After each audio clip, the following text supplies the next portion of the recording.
Thank you, Mr. Boyle. I appreciate that. It's wonderful to join both yourself and Mr. Visa from Texas.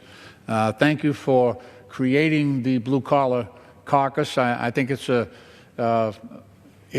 time is perfect for the challenges that we face as a country, and I think also as a Democrat, embracing some of our tradition, and I think in some cases we've drifted from that. I do want to talk about the blue-collar economy and what's happening to people who work in the building trades and work as truck drivers and nurses and people who are really the backbone of this country.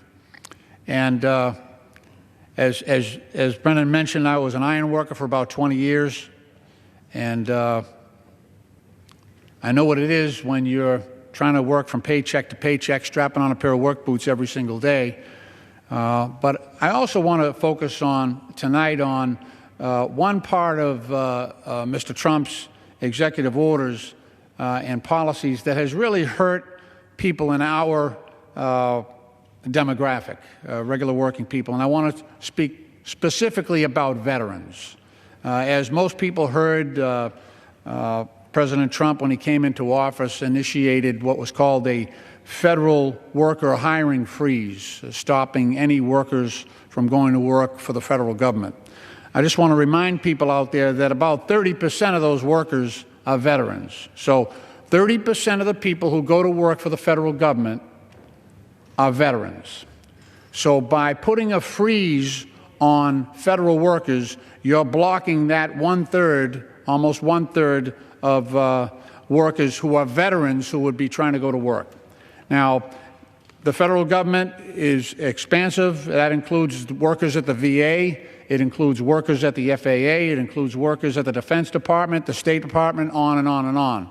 So this is really freezing out veterans from going to work. I had a young veteran in my office the other day who he had some skills in radiology. He had learned that through the VA, through his military service in the Navy, but also when he got out with the GI Bill, trying to go to work at the VA. And I had to explain to him that President Trump, when he came into office, put a hiring freeze on, and that we were going to have to try to figure out another way to put him to work. Well, that case is playing out over 50 states and thousands, probably tens of thousands of workers right now. Veterans are being denied the opportunity to go to work for the federal government. And many of them have skills that are necessary. We have people retiring and leaving the federal employment on a daily basis. We have nurses that are retiring at the VA and folks that work for the EPA. They're leaving. It's the end of their working lives. They're retiring. Yet we're blocking these veterans from filling those positions because of the president's hiring freeze. So seeing that, I actually drafted a bill that I'm happy to share. It's H.R.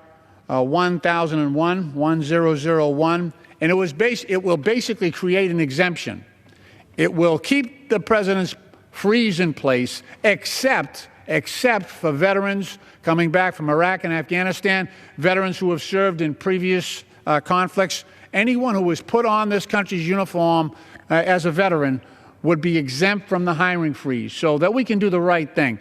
Each and every one of these young men and women, and there are a lot of women, anybody who's, look, I've been to Iraq 17 times now, Afghanistan about 9 times, and I am amazed at the number of young women who serve in uniform our country. So this bill, I already have 23, including my colleagues here, 23 Democrats who have signed on. I would love to get some of my Republican friends on this bill. This should not be a partisan issue trying to put veterans to work. And I'm sure we got some good Democrats and good Republicans out there that agree on this, and this should be a bipartisan issue.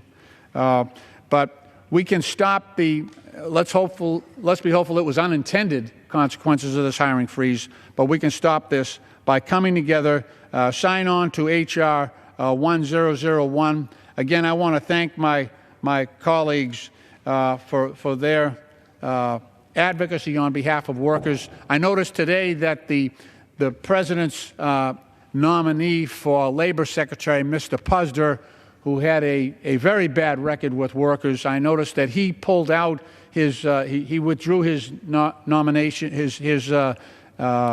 Nomination. He has withdrawn from consideration, and I think it's because of the hard work that Mr. Vesey and Mr. Boyle have done in speaking out on behalf of American workers and pointing out the bad decisions, the wage and garnishment issues that Mr. Puzder had, you know, I just think that their advocacy helped enormously in having him withdraw that nomination. So I want to thank my colleagues again for the great work that they do on behalf of all American workers and appreciate their service to their country.